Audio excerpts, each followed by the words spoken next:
السلام علیکم ناظرین۔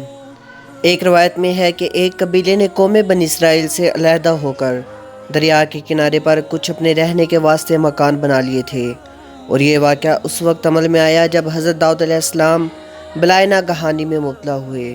تو ان لوگوں نے موقع کو غنیمت سمجھ کر اکثر احکام تورات کے چھوڑ کر خلاف شرع کام شروع کر دیے، اور ان میں ایک امور یہ بھی تھا کہ وہ ہفتہ کے دن شکار نہ کریں اور نہ دنیا کی کوئی خرید و فروخت کریں۔ یہ سب چیزیں کتاب توریت میں حرام تھیں۔ ان لوگوں نے کوئی پرواہ نہ کی اور ان حرام کردہ چیزوں پر کاربند ہو گئے جس سے ان کو منع کیا گیا تھا۔ جب اس قوم نے خدا تعالیٰ کی نافرمانی شروع کی تو پھر ان کے واسطے اللہ تعالیٰ نے بطور آزمائش کے دریا کی مچھلیوں کو حکم دیا کہ وہ ہفتے کے دن دریا سے نکل کر ساحل پر آ کر اپنے کھیل کود میں مشغول رہیں اور باقی دنوں میں دریا میں جا رہیں۔ بس خداوند تعالیٰ کے حکم سے مچھلیاں ہفتے کے دن دریا سے نکل کر کنارے پر آ کر پھرتی رہتی تھیں اور ہفتے کے علاوہ دوسرے دنوں میں دریا میں جا رہتیں۔ آخر یہودیوں نے ان کو دیکھ کر لالچ سے ایک ہیلا کیا کہ انہوں نے دریا کے کنارے پر نہر کھود کر وہاں اپنے جال ڈال دیے، کیونکہ ہفتے کے دن مچھلیاں دریا سے آ کر کھیل کود کے شام کے وقت پھر دریا میں چلی جاتی تھیں۔ آخر وہ سب ہفتے کے دن نہر میں جال ڈال کر رکھتے اور صبح کو اٹھ کر یکشنبہ کو حسب ضرورت اپنی آرزو کے مطابق کھاتے۔ چنانچہ اللہ تعالیٰ فرماتا ہے وَاسْأَلْهُمْ عَنِ الْقَرْيَةِ الَّتِي، اور پوچھ ان سے احوال اس بستی کا جو تھے کنارے دریا کے جب وہ حد سے بڑھنے لگے ہفتے کے حکم میں، اور جب آنے لگی ان پر مچھلیاں ہفتے کے دن پانی کے اوپر، اور جس دن ہفتہ نہ ہو تو وہ نہیں آتی تھیں۔ ہم آزمانے لگے اس واسطے کہ وہ لوگ بے حکم تھے، اور جب بولا ایک فرقہ ان میں سے کہ کیوں نصیحت کرتے ہو ان لوگوں کو جس کو اللہ تعالیٰ ہلاک کرے یا ان پر عذاب مسلط کرے، اور وہ لوگ یہ سن کر سخت بولے کہ تم ہم کو ڈراتے ہو، ہم ہر طریقہ سے طاقتور ہیں، ہمارا کوئی کچھ نہیں بگاڑ سکتا۔ لیکن پھر بھی نصیحت کرنے والوں نے ان کو برابر نصیحت کی۔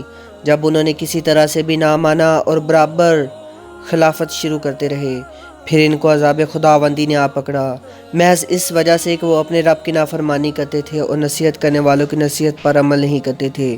اور پھر ہم نے جن کاموں سے منع کیا تھا وہ اسی کے کرنے پر برابر گامزن رہے، پھر اللہ تعالیٰ کے حکم سے وہ بندر ذلیل ہو گئے۔ قرآن مجید کے سورہ اعراف کے ترجمہ کے فائدے میں لکھا ہوا ہے کہ حضرت داؤد علیہ السلام کے عہد میں یہود کو ہفتے کے دن شکار کرنا منع تھا۔ اللہ تعالیٰ نے ان شہریوں کو بے حکم دیکھا تو پھر ان کو بطور آزمانے کے ہفتے کے دن مچھلیاں دریا سے اوپر پھریں اور دوسرے دنوں میں غائب رہیں۔ ان کا جی نہ رہ سکا اور انہوں نے بالآخر ہفتے کے دن شکار کیا۔ انہوں نے اپنی دانست میں یہ ہلا کیا کہ کنارے دریا کے پانی کاٹ لائے کہ مچھلیاں وہاں ہو رہی ہیں، تو بھی وہ مچھلیاں ان کے ہاتھ نہ آئیں اور ہفتے کی شام کو وہ مچھلیاں نکل جاتیں۔ آخر انہوں نے ہفتے کے دن بھاگنے کی راہ بند کر دی اور اتوار کو پکڑ لیا۔ پھر وہ لوگ بندر ہو گئے اور ان میں 3 فرقے ہو گئے۔ ایک تو ان میں وہ تھے جو شکار کرتے تھے، اور دوسرے لوگ وہ تھے جو باز آ گئے تھے، نافرمانیوں سے برابر منع کرتے رہے، اور تیسرے وہ لوگ تھے جو منع کرنے سے تھک گئے تھے اور منع کرنا چھوڑ بیٹھے تھے، لیکن وہ بہتر تھے جو برابر منع کرتے رہے، اور منع کرنے والوں نے شکار کرنے والوں سے ملنا چھوڑ دیا۔ ایک دن صبح کو اٹھے تو دوسروں کی آواز نہ سنی تو دیوار پر چڑھ کر دیکھا کہ ہر گھر میں بندر ہی بندر نظر آ رہے ہیں، اور ان کی کیفیت یہ تھی کہ وہ آدمی کو پہچان کر اپنی قرابت والوں کے پاؤں پر سر اپنا رکھتے اور پھر رونے لگتے۔ بالآخر وہ اپنے برے حال سے 3 دن میں سب کے سب مر گئے۔ کتاب توریت میں اللہ تعالیٰ فرماتا ہے کہ جب تم حکم توریت کا چھوڑ دو گے تو تم پر وہ لوگ مسلط ہوں گے اور پھر قیامت تک ذلیل ہی رہو گے۔ اب تم غور کرو کہ روئے زمین پر یہود کی کہیں بھی حکومت نہیں اور وہ غیر کی رعیت ہیں۔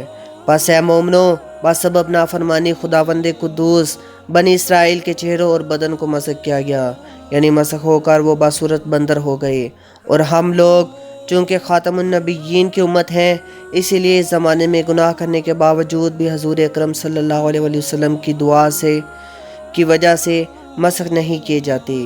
لیکن یہ یاد رہے کہ قیامت کا دن اس نافرمانی کی سزا ذلت مسخ سے کم نہ ہوگی۔ یا اللہ، ہمیں نیکیوں کی توفیق عطا فرما اور دین اسلام پر ثابت و قائم رکھ اور ہمارے سارے گناہوں کو معاف فرما، آمین یا رب العالمین۔ واللہ اعلم بالصواب۔ پلیز اس چینل کو سبسکرائب کر دیں اور بیل آئیکن دبا دیں تاکہ مزید آنے والی نئی ویڈیوز اور اپڈیٹس آپ کو بر وقت ملتی رہیں۔ شکریہ۔ اللہ حافظ۔